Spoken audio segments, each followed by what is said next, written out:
Olá, eu sou o Paulo e hoje a gente vai falar sobre academia.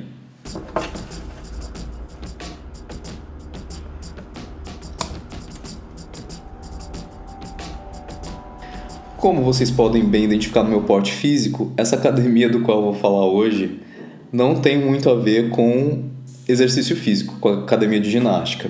Tem a ver com outro tipo de academia que diz respeito àquela que integra 3 pilares principais: ensino, pesquisa e extensão.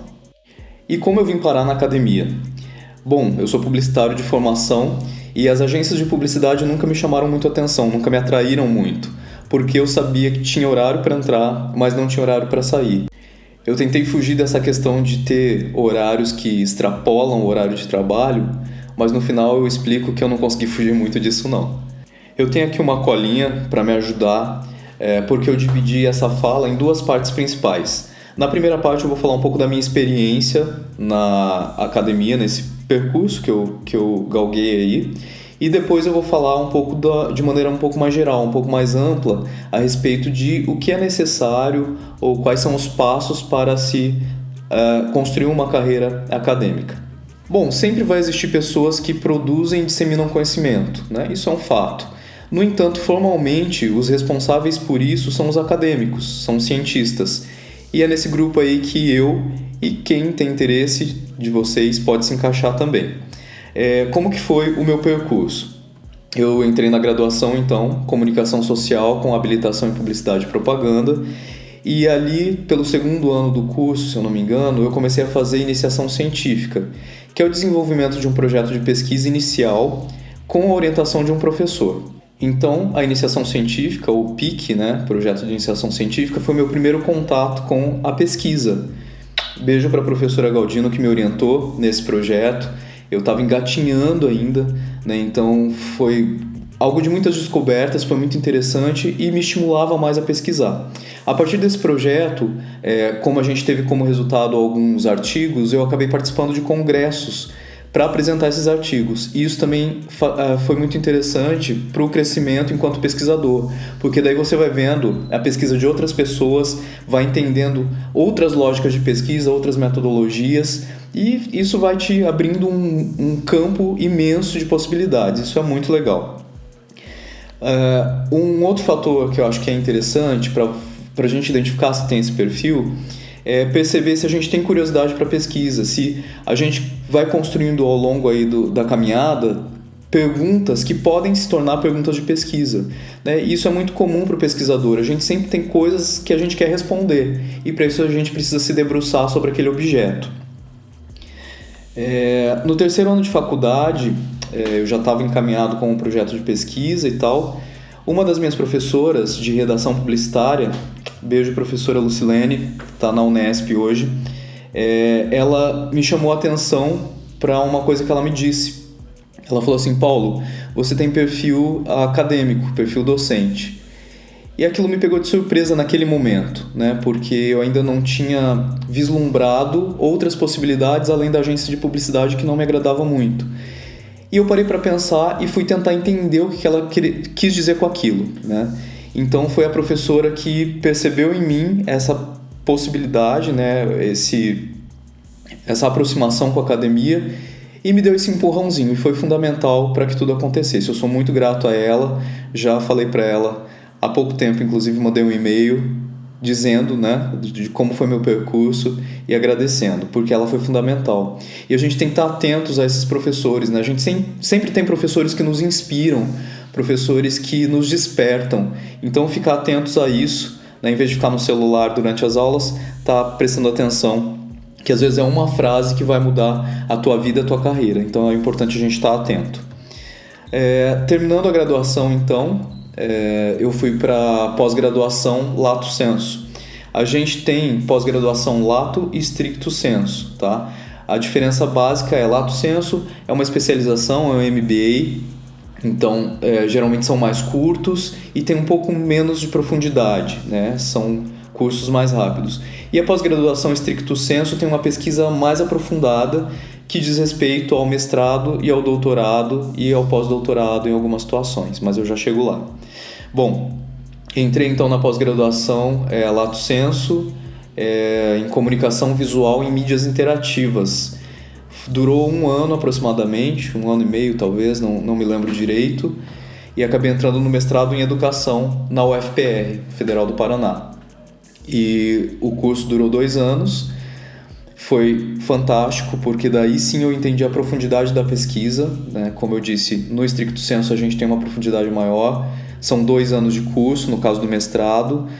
Tive orientação da professora Gláucia Brito, beijão Gláucia, saudades, e foi maravilhoso, né? Porque eu me encontrei enquanto pesquisador e me compreendi como pesquisador. No finalzinho do mestrado, no segundo ano, na metade do segundo ano, eu acredito, eu acabei tentando o teste seletivo para professor temporário da Universidade Federal do Paraná, no curso de comunicação. E passei, né? E aquilo foi fundamental para a minha carreira, hoje eu entendo, porque eu não tinha experiência docente formal. Eu tinha algumas experiências com grupos de arte que eu tinha dado aula, mas era mais informal, era mais comunitário. E nesse momento eu fui então ter uma experiência formal. E isso foi muito importante para a minha carreira, né? Porque a gente precisa comprovar a experiência docente se quer dar continuidade a essa carreira. Eu fiquei 2 anos lá na Federal, dando aula. Era muito jovem ainda, né? Meus alunos eram um pouco mais jovens que eu, e comecei a participar de congressos internacionais. Isso foi também bastante interessante. Terminando o meu contrato de professor na UFPR, eu fui atrás de trabalho em outras instituições e consegui trabalho numa universidade privada, em que eu ministrei aula nos cursos de publicidade, de jornalismo e de produção editorial e multimídia, numa instituição privada, né? E ali começou a minha carreira naquela instituição. Eu fiquei 7 anos no total lá, em Curitiba, e a partir dessa experiência as coisas foram também abrindo novos campos dentro da docência. Isso é muito interessante. Eu sou formado em publicidade, mas eu dei aula para publicidade, para o jornalismo, para produção editorial, para pedagogia, e eu posso estar esquecendo mais algum curso. Como o meu mestrado foi em educação, abriu as portas também para eu ter algum contato com cursos da área de educação. Isso foi muito legal. Ali naquela instituição, eu comecei também a ministrar aulas no ensino à distância, porque é uma instituição bastante forte no Brasil no ensino à distância. E comecei a coordenar um curso de pós-graduação em jornalismo digital nessa mesma instituição. Então as coisas começaram a ganhar bastante corpo. Nesse momento eu fui convidado a assumir a coordenação do curso de publicidade presencial nessa mesma instituição. Eu fiquei 5 anos como coordenador lá, né? Foi bastante tempo, uma experiência aí bastante intensa, com certeza bastante intensa. Eu ainda estava coordenando o curso de publicidade e eu fui tentar o doutorado, já fazia acho que 3 anos, talvez mais, que eu havia terminado o mestrado, e eu precisava encaminhar para o doutorado se era essa carreira, e era, né, de fato, que eu queria. Então é meio que natural a gente encaminhar nessa situação. Fui fazer o doutorado, tentei na USP e tentei na Unicinos, no Rio Grande do Sul.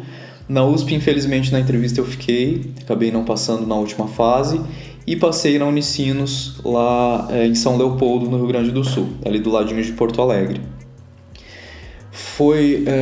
São 4 anos o doutorado, né? Então é um período mais intenso, e nesse período eu tinha aulas semanais no Rio Grande do Sul e eu morava em Curitiba. Então eu tive que me desdobrar, e hoje eu lembro dessa situação, eu não consigo mais mensurar como que eu dei conta de fazer isso, porque eu era 40 horas na instituição, eu trabalhava 40 horas semanais na instituição privada em que eu dava aula e coordenava o curso de publicidade, e fazia o doutorado no Rio Grande do Sul. Então eu concentrava minha carga horária na instituição privada segunda, terça e quarta, para poder quinta e sexta ter aula lá em São Leopoldo. Isso foi muito pesado, muito desgastante, emocionalmente, fisicamente e, óbvio, financeiramente, né? Fiquei um bom tempo pagando todas essas viagens, porque é algo pesado, né? Além da carga de leitura do doutorado, que é muito grande, a gente tinha de 300 a 500 páginas por semana para ler, então era um negócio assim complicado, né? Bastante complicado. Nem sempre era em português a leitura, né? A gente tinha leituras em espanhol, em francês, em inglês, e tinha que ler, né? Você tinha que chegar na aula para o debate com a leitura pronta.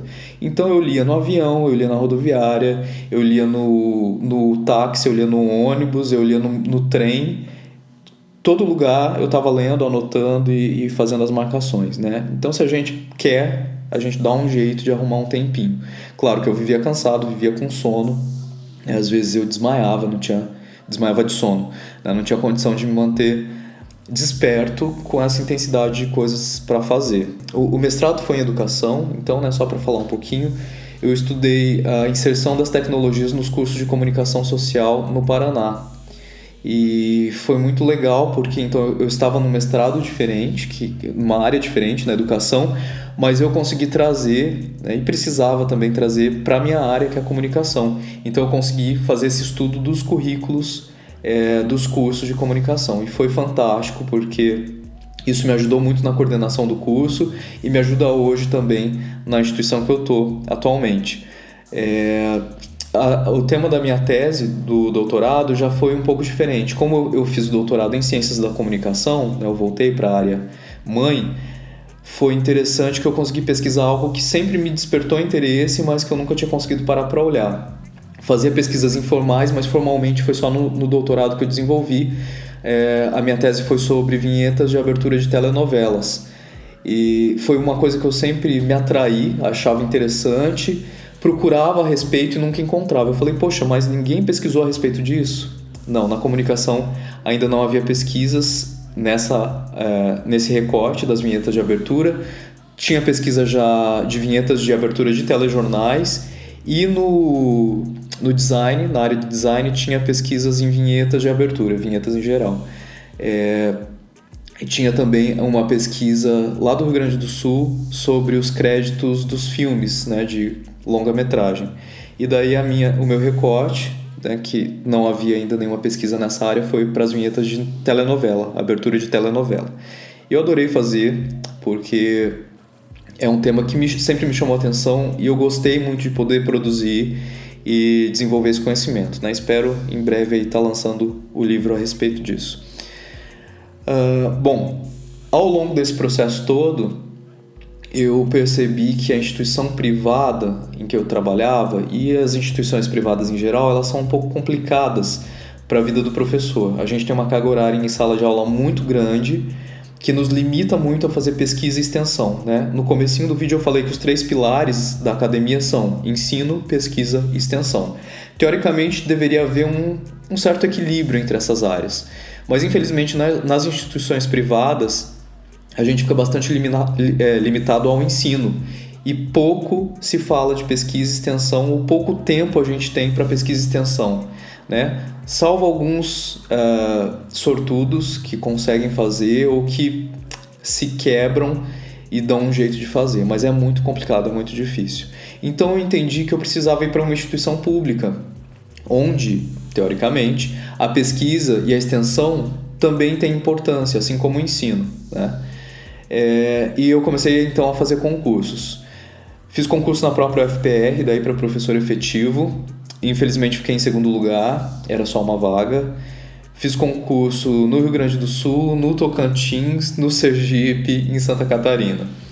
E era muito comum, acho que com exceção de eu sempre ficava em segundo lugar. E sempre era uma vaga só.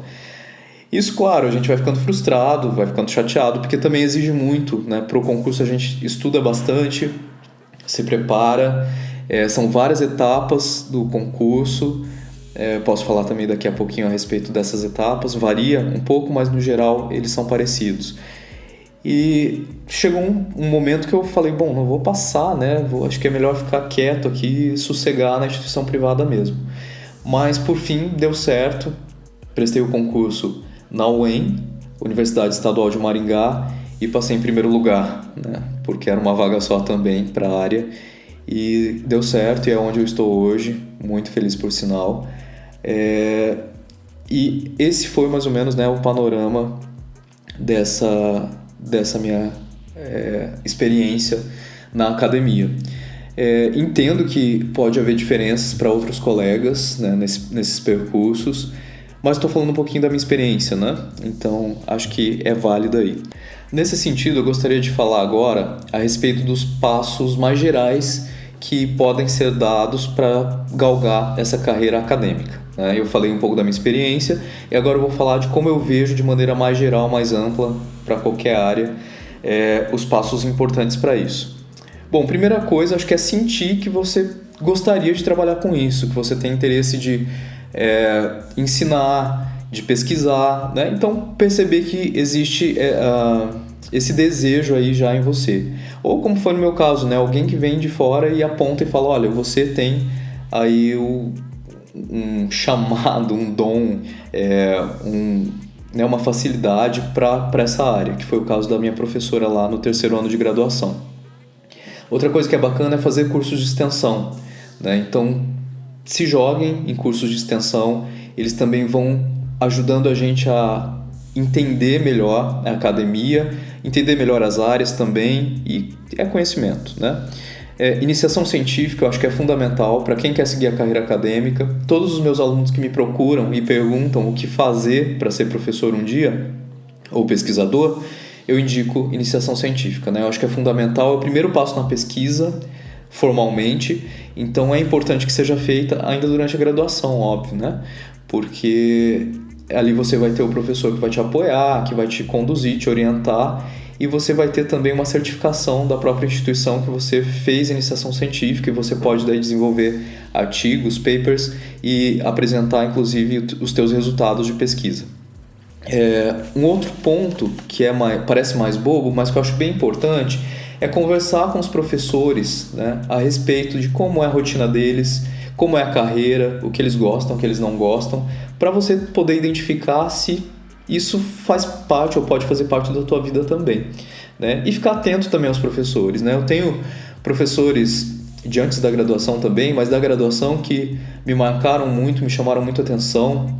Professor Aguinaldo, Teoria da Comunicação, professora Sônia, História da Arte, as professoras que eu já citei. Então eu tive muitos professores que foram muito legais e que foram inspiradores, e que eu falei, gente, eu quero ser igual a essas pessoas, né? Quero ser incrível igual eles.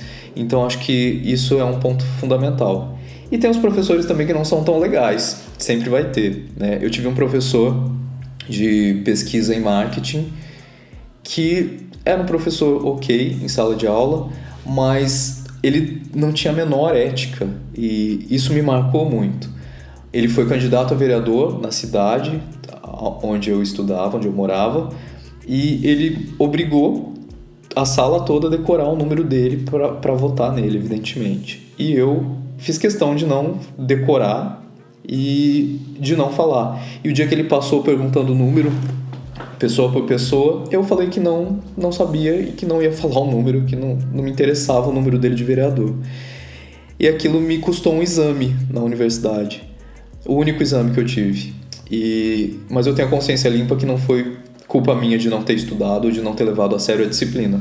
Foi porque simplesmente eu não decorei o número do professor. Então aquilo me marcou. E foi um ponto também que pesou muito para mim e que eu disse, eu nunca quero ser um professor desse tipo, né? Eu quero que a ética sempre paute minhas decisões, sempre paute minhas aulas, sempre paute minha relação com os meus alunos. Então é uma coisa que eu busco, às vezes a gente erra, às vezes acerta, né? Mas sempre buscando acertar e sempre com esse mau exemplo em vista, né? Eu sempre me lembro desse exemplo e eu sempre quero fugir dele. Um outro ponto, participar de grupos de pesquisa, né? Sempre tem grupos rolando. Grupo de pesquisa a gente não precisa necessariamente participar na instituição em que a gente faz o curso de graduação. A gente pode participar em outras instituições. Então procurem, fiquem atentos, isso é legal. Outra coisa são os congressos, né? Participar de congressos é fundamental. A gente tem o Intercom, que está na 43ª edição, agora em 2020. Geralmente ele acontece em setembro, o nacional, mas antes, em junho, maio, junho, né, por volta aí desse período, a gente tem os regionais, que são em cada região do país. É muito legal participar, é legal se integrar com pessoas de outras universidades, de outras regiões, ver o que está sendo produzido, né? Perceber em que nível que a gente está aí comparativamente com essas pessoas, se a gente tem que correr mais atrás ou se a gente está legal. E tem um outro congresso, um outro evento que eu gosto muito, que eu estou sem participar já há algum tempo, mas que eu quero retomar, que é o Propesc, que é especificamente de publicidade. Ele vai para a 11ª edição, agora em 2020. A ECA, USP, que organiza, e é muito interessante, é fantástico, porque são pesquisadores de publicidade. E a gente tem aí muita falta de ver pesquisa em publicidade, né? A gente da publicidade é um pouco preguiçoso, acaba não pesquisando muito, e faz pesquisa de mercado, mas não faz pesquisa acadêmica. E é importante a gente se voltar para isso, né? E ficar atento. Então o Propesc, ele acontece em diferentes lugares, geralmente em São Paulo.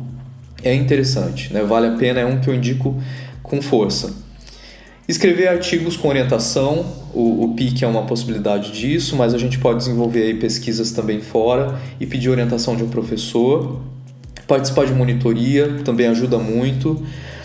Se informar sobre pesquisa, ler sobre pesquisas que foram feitas, que estão sendo realizadas, né? A plataforma Cielo é super bacana para isso, além dos bancos de dissertações e teses das universidades todas, que a gente pode consultar e é bem interessante. Posso deixar também o link da minha tese, se vocês quiserem dar uma olhadinha. É um pouco extensa, mas é bacana. Claro, né? Não vou falar que é chata, que é ruim. E acho que fundamental também entender como que a área da comunicação te desperta para a pesquisa, né?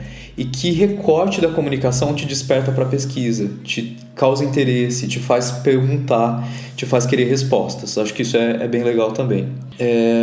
Tem alguns vídeos, vou indicar para vocês, de uma socióloga que também é professora, que se chama Rita Von Hunt. Quem não conhece, vale a pena dar uma olhadinha. É bem interessante, ela traz algumas questões aí relacionadas à pesquisa, à academia, e acho que vale a pena a gente dar uma refletida a respeito. São vídeos curtos e muito esclarecedores, vale a pena dar uma olhada. Bom, terminando a graduação, qual que é o primeiro passo? Eu entendo que é fazer uma pós-graduação lato sensu, que é aquela de um ano e meio que a gente chama de especialização, né? E óbvio, você já vai direcionar para a área que é do teu interesse. Na época eu direcionei para comunicação visual e mídias interativas, que hoje me ajuda muito nas minhas aulas de criação visual. No entanto, se eu fosse pensar hoje, talvez eu direcionasse um pouco mais para a televisão, que é mais a minha praia, né? Então, a gente tem que escolher com uma sabedoria e com discernimento do que a gente quer seguir e já ir fechando nessa graduação. Na sequência, como a gente já se iniciou como pesquisador aí, seria interessante ir para o mestrado. Quem quer carreira acadêmica ou ser professor vai ter que ir para o mestrado, não vai ter jeito. Dura em torno de 2 anos, pode ser feito no Brasil ou fora, isso é uma opção. Tem que ver daí a convalidação quando é feito fora, né? Porque nem todos valem para o Brasil. Então tem que ver como seria feita a convalidação para o mestrado ser aceito aqui no Brasil. Tem que passar por uma universidade brasileira para poder ser regularizado isso aí e você ser reconhecido como mestre aqui no Brasil também, ou como mestra. E você pode já começar a ministrar aulas em instituições de ensino superior. Isso é bem legal. Na sequência, a gente costuma ir para o doutorado, e daí a gente tem 4 anos de pesquisa, de aulas, de cumprimento de créditos, e o doutorado vai então dar o título de doutor ou doutora, e daí te abre aí todas as possibilidades de poder prestar concursos para instituições de ensino superior públicas e para as privadas também, obviamente. Então a gente fica aí com um leque grande. E também tem a possibilidade de se fazer um pós-doutorado, que é comum as pessoas fazerem no exterior. Então você vai ter contato com pesquisadores de fora, com pesquisadores que talvez estejam na sua área e sejam grandes nomes na sua área. E o pós-doutorado ele é um pouco mais aberto, né? Ele não é um título, então você não tem o título pós-doutor, alguma coisa desse tipo, não é? É só uma denominação para uma extensão do que seria a tua pesquisa, né? Normalmente então a gente pega a pesquisa do doutorado e aprofunda e desenvolve mais ela no pós-doc. Então vejam bem, como e quanto tempo eu vou gastar, né, para galgar essa carreira acadêmica. Se a gente fizer as contas aí, 4 anos de graduação, 1 ano de pós-lato sensu, 2 anos de mestrado, 4 anos de doutorado, são 11 anos investidos em estudo e pesquisa para poder chegar nesse ponto, né? Então, é uma dedicação considerável, né? Às vezes a gente olha para áreas como a medicina e fala, nossa, eles estudam muito. A gente também estuda bastante, né? E se a gente quer carreira acadêmica, a gente vai ter que estudar bastante, não tem como fugir disso. Para finalizar, então, quais são minhas dicas, né, para quem quer seguir essa carreira? Paciência, como eu falei, as coisas não são do dia para a noite, uma pesquisa não se desenvolve em uma semana, um artigo não se escreve em uma semana, apesar de ter gente que faz, mas fica uma coisa superficial, fica uma coisa, né, totalmente questionável. Muita leitura, não tem como fugir. Então, desde a graduação já se dedica às leituras. Na pós vai ter que ler, no mestrado vai ter que ler, no doutorado vai ter que ler muito. Saber um outro idioma é fundamental. Para entrar no mestrado, eu não falei, mas é exigido ter mais um idioma. Então você tem o português e mais um. No doutorado são necessários 2 idiomas, português e mais 2. Então é preciso estudar outro idioma. Isso ajuda muito a gente para poder ler pesquisas de outros países também, né? Não tem como a gente ficar só nas pesquisas realizadas no Brasil. Tem muita produção de pesquisa em inglês, em espanhol, e é importante que a gente tenha esses acessos. E a gente está na América Latina, né? Por favor, a gente precisa falar espanhol, não dá para fugir disso. Para mim, o espanhol é inclusive mais importante que o inglês, mas daí é um ponto meu aqui. Quais seriam então as funções, né, de um professor pesquisador? No meu caso aqui, o que eu tenho basicamente que fazer? Preparar e ministrar aulas, corrigir trabalhos e provas, orientar pesquisas e TCCs, elaborar e desenvolver projetos de pesquisas sozinho, com colegas e com alunos, compor bancas de graduação, de pós-graduação, dar parecer para artigos, para revistas, para periódicos, participar de reuniões de planejamento, que isso toma bastante tempo e isso é muito comum, geralmente toda semana tem reunião ou reuniões, e publicar artigo, pesquisa e participar de eventos nacional e internacionais. Então é bastante coisa, né? Às vezes a gente se limita a achar que a função do professor, do pesquisador é sala de aula só, né? E daí a gente fala, nossa professor, você trabalha ou só dá aula? E esse tipo de coisa é muito pejorativo, né? Esse tipo de pergunta, porque para a gente estar em sala de aula, a gente normalmente gastou o dobro do tempo da sala de aula para preparar aquela aula, ou mais. Muitas vezes é mais tempo do que isso. E lembram daquilo que eu tinha dito no começo, que eu queria fugir de agência de publicidade porque tem horário para entrar e não tem horário para sair? Pois é, meu plano foi frustrado, porque professor é professor 24 horas. A gente não tem final de semana e nem feriado. E esse é o lado triste da profissão, né? Mas como a gente faz por amor, a gente gosta do que faz, a gente acaba não se importando tanto, né? E a gente entende que é uma das funções da profissão. Eu tenho que aplicar provas e eu tenho que levar essas provas corrigidas. Então eu preciso despender um tempo corrigindo provas. E a leitura tem que ser atenta, tem que ser cuidadosa, para não cometer um erro. Trabalhos, mesma coisa, né? Então eu passo um trabalho, os alunos me entregam, eu preciso corrigir esse trabalho com calma, com atenção, para poder avaliar se o aluno deu conta daquele conteúdo, se está adequado, enfim, né? Para poder ajudar nesse processo dele de se tornar um profissional da área. Então, tudo isso exige muito tempo e feriados e finais de semana não existem. A família da gente, com o tempo, acaba percebendo isso, aceitando e parando de nos cobrar presença nos eventos de família, nos almoços e enfim. A gente acaba meio que ficando meio isolado nesse sentido. Mas tem um lado também que é fantástico, que é você poder ter acesso a várias pessoas. Eu sempre aprendo, eu falo para os meus alunos, eu aprendo diariamente com vocês, porque sempre que vem uma pergunta, um questionamento, que vem um pensamento, uma reflexão a respeito daquilo que a gente está conversando, me faz aprender também. E isso é muito legal, isso é muito gratificante, né? Mais do que o salário do professor, que óbvio a gente tem que receber também por tudo isso que a gente faz, mas a gente tem também em contrapartida toda essa troca, toda essa vivência que são incríveis e são fundamentais. Eu acho que eu vou ficando por aqui, porque eu já falei bastante inclusive. Obrigado pela atenção, quem ficou até o final do vídeo, e a gente se vê. Até mais.